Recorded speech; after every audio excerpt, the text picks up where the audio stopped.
नमस्ते दोस्तों, वेलकम है आपका एटस्लैश यूट्यूब चैनल पे। आज हमारा डे 12 है लीड कोड चैलेंज का। चलिए स्टार्ट करते हैं सीधा अपनी स्क्रीन पे चल के। तो यहाँ पर मैं आ गया अपनी स्क्रीन पे। आज का जो प्रॉब्लम का नंबर है वो है 977 एंड जो प्रॉब्लम का नाम है squares of a sorted array. ठीक है।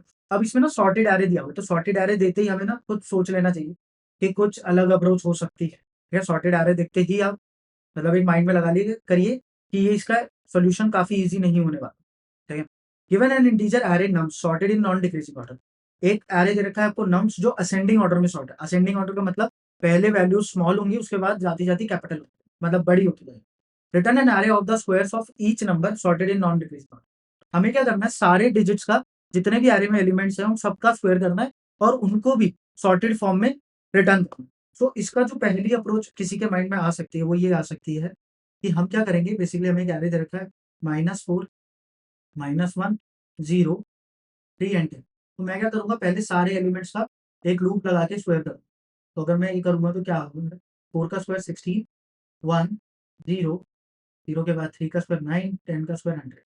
और जैसे ही मैंने ये काम करा इसके बाद मैं क्या करूंगा, इसको सॉर्ट कर दूंगा। इस प्रोसेस को सॉर्ट कर दूंगा तो क्या बन जाएगा ये 0 1 16, सॉरी 0 1 9 16 और 100 इस टाइप से बन जाएगा, है ना।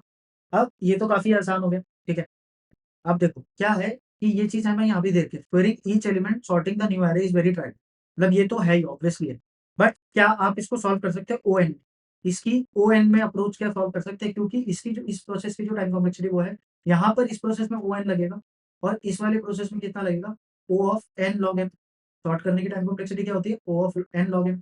तो ये वाली टाइम कॉम्प्लेक्सिटी, तो ओवरऑल टाइम कॉम्प्लेक्सिटी इसकी क्या हो जाएगी, O of N log N हो जाएगी। ठीक है। अब हमें ये क्या कहना है कि आप इसको सॉल्व करिए ओ एन। तो देखते हैं ये किस तरीके से सॉल्व हो पाए। तो इसके लिए मैं सबसे पहले एक एरे ले लेता हूँ जिसके थ्रू हम समझेंगे इस चीज को। ठीक है। और इसमें प्रॉब्लम क्या है, कैसे हमें सॉर्टेड एरे हेल्प करने वाला है, वो चीज भी देख लेते हैं। ठीक है, तो सबसे पहले मैं एक एरे बना लेता हूँ। लेट से मैंने 5 साइज का ही एरे बना लिया। यहाँ पर -7 ले ली वैल्यू, -3 0 2 1 एंड 4 ले ली मैंने। ठीक है, कुछ इस टाइप से मैंने वैल्यूज ले लिए यहाँ पर। अब क्या करता हूँ मैं, बेसिकली यहाँ पर कुछ वो रखता हूँ, पॉइंटर्स रखता हूँ। अब देखिए कि इसको सॉर्ट करना इतना मतलब इसको स्क्वायर करके सॉर्ट करना इतना ईजी नहीं है।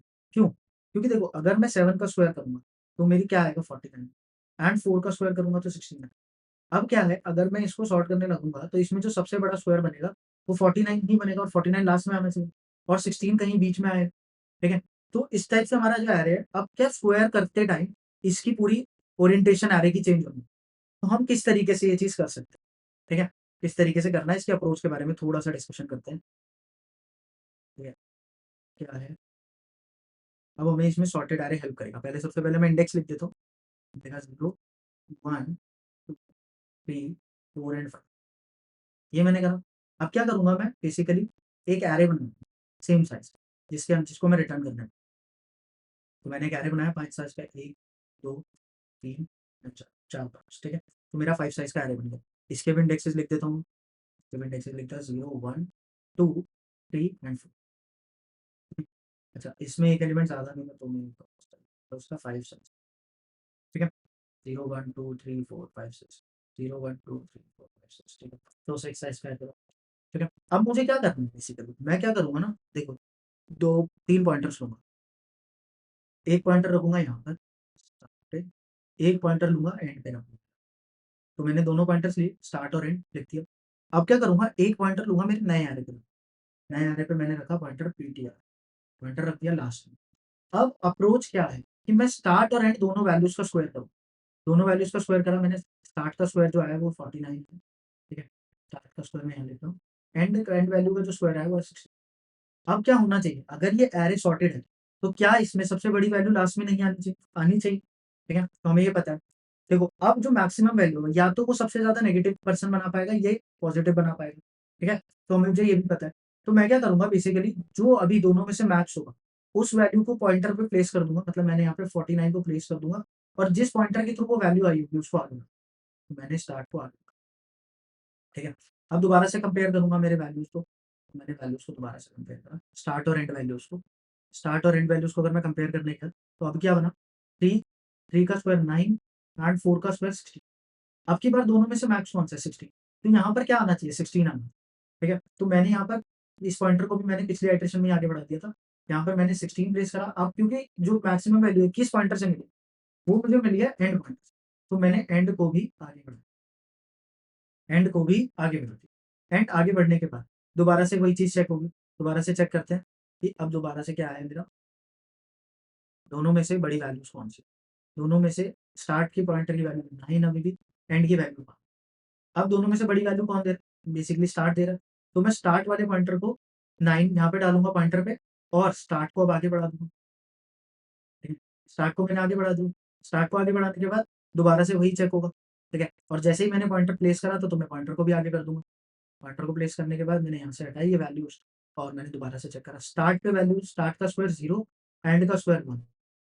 दोनों में से कौन-सा मैक्स है? एंड वाला मैक्स है। तो मैं क्या करूँगा, एंड वाले की जो वैल्यू है उसको पहले पॉइंटर में प्लेस करूँगा और एंड को आगे बढ़ाऊँगा।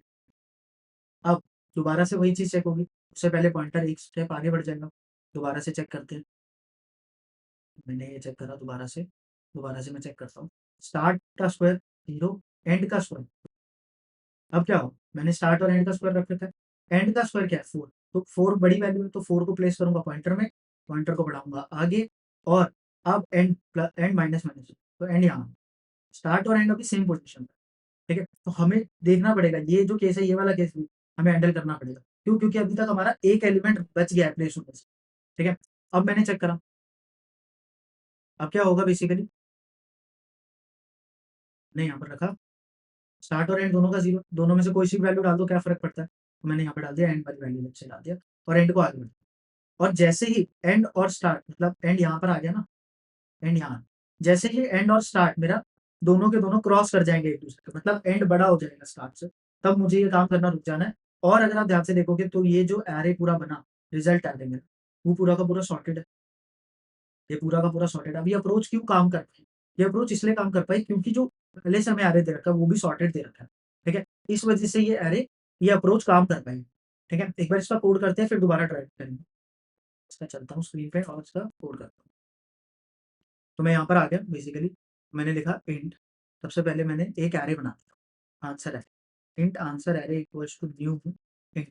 अब इसका जो साइज़ होने वाला है, वो क्या होने वाला है? नम्स डॉट लेन। तो मैंने लिखा नम्स डॉट लेन। मैंने इसका साइज़ वही कर दिया। अब मैं बनाऊँगा स्टार्ट पॉइंटर मेरा स्टार्ट। मैंने कहा स्टार्ट पॉइंटर मुझे 0 पे रखना है। एंड पॉइंटर मुझे कहाँ रखना है? एंड पॉइंटर मुझे रखना है मेरे नम्स डॉट लेंथ -1, क्योंकि लास्ट इंडेक्स पे रखना है। तो नम्स डॉट लेंथ -1 पे रख दिया मैंने। उसके बाद मुझे जो नया एरे बना है, उसपे भी एक पॉइंटर रखना है। उसपे भी जो पॉइंटर रखना है, वो कहाँ पे रखना है? लास्ट में रखना है, क्योंकि मेरी जो अप्रोच है वो मैक्सिमम वाली है। नम्स सॉरी मैं इसको रखूँगा आंसर डॉट लेंथ -1 पे। हालाँकि मैं नम्स लिखता तो भी बात एक ही थी, बट ज़्यादा सेंस बनाने के लिए मैं क्या करता हूँ, इसको आंसर डॉट लेंथ -1। अब मुझे लूप चलाना है जब तक, कब तक? जब तक मेरा स्टार्ट लेस देन इक्वल्स ना हो जाए, तब तक मुझे चलाना है। अब मुझे 2 वैल्यूज़ चाहिए, एक तो स्टार्ट का स्क्वायर और एंड का स्क्वायर। तो पहले मैं वो निकाल देता हूँ। इंट स्टार्ट स्क्वायर को मैंने लिख दिया एसएस से equals to array of sorry nums of start into nums of start. मैंने यही चीज़ लिख दी दोबारा से। तो स्टार्ट का स्क्वायर बन गया int end square ES equals to nums of end into nums of end. ऐसे ही बनेगा नम्स ऑफ एंड बन। तो मेरे पास दोनों वैल्यूज आ गई। अब मुझे क्या करना था, मैंने जो अप्रोच में देखा था, इफ अगर मेरा स्टार्ट स्क्वायर अगर बड़ा है किससे? एंड स्क्वायर से, तो मैं क्या करूंगा, अपने पॉइंटर पे किसको प्लेस कर दूंगा? Answer of pointer equals to start का स्क्वायर। और जब स्टार्ट का स्क्वायर अगर मैंने प्लेस करा है, तो मुझे स्टार्ट को प्लस प्लस भी करना पड़ेगा। ठीक है? तो मैंने ये चीज बिल्कुल सही लिखी है। ठीक है? अगर ऐसा नहीं है तो ऑब्वियसली दोनों में से कोई एक वैल्यू तो बड़ी होगी। अगर स्टार्ट वाला स्क्वायर बड़ा नहीं है तो ऑब्वियसली एंड वाला स्क्वायर बड़ा होगा। एंड वाला स्क्वायर बड़ा है तो उसमें क्या करूंगा, आंसर ऑफ पॉइंटर में क्या प्लेस कर दूंगा मैं, हमारा एंड स्क्वायर प्लेस कर दूंगा। एंड का जो एंड की वैल्यू का जो स्क्वायर करा था वो, और एंड पॉइंटर को पीछे कर दूंगा। एंड पॉइंटर क्या हो गया? माइनस। एंड पॉइंटर पीछे। और दोनों ही केसेस में मेरा पॉइंटर तो पीछे होगा ही होगा ना। जो आंसर वाला पॉइंटर है, आंसर आएगा, वो तो पीछे जाएगा ही। तो मैंने उसको क्या कर दिया, पॉइंटर माइनस। हर केस में ये तो होना ही है। अभी कोड काफी सही लग रहा है, और मैं रिटर्न कर देता हूँ उसमें क्या, एरे को रिटर्न कर देता हूँ, जो आंसर एरे है उसको रिटर्न कर, क्योंकि यहाँ पर एरे रिटर्न कर। ठीक है? तो अभी मुझे सही लग रहा है। चलो देख लेंगे कुछ एरर आएगा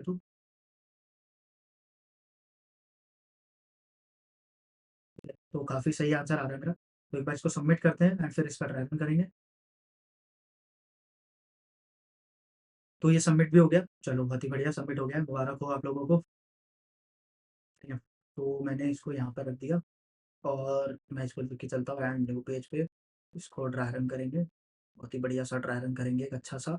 अब ड्राई रन करना काफ़ी इंपॉर्टेंट है किसी भी क्वेश्चन का। ठीक है, ड्राई रन से ही हमें चीज़ें समझ आती है कि किस तरीके से चल रहा है। तो सबसे पहले हम एक एरे जूम कर लेते हैं।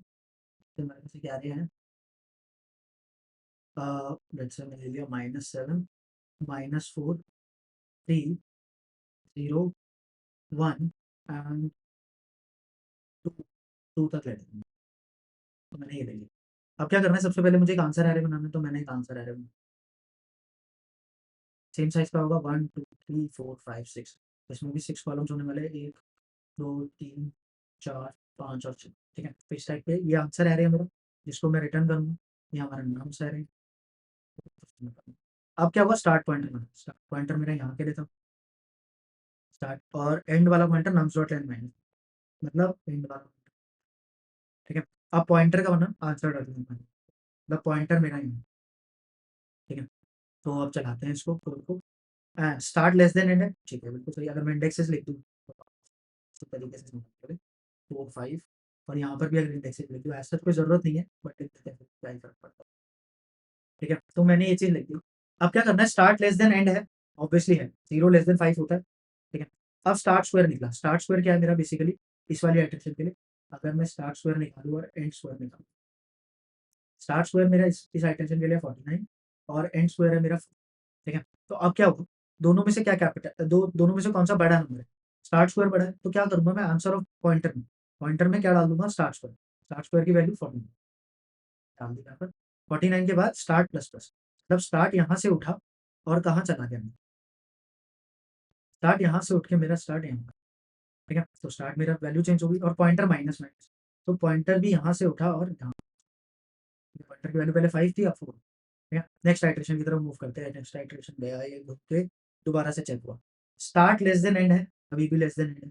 अब क्या हुआ, दोबारा से स्क्वायर निकलेंगे, दोनों टर्म्स के स्क्वायर निकालते हैं। एक का है -4, -4 का स्क्वायर क्या होगा, 16, पॉजिटिव भी हो जाता है।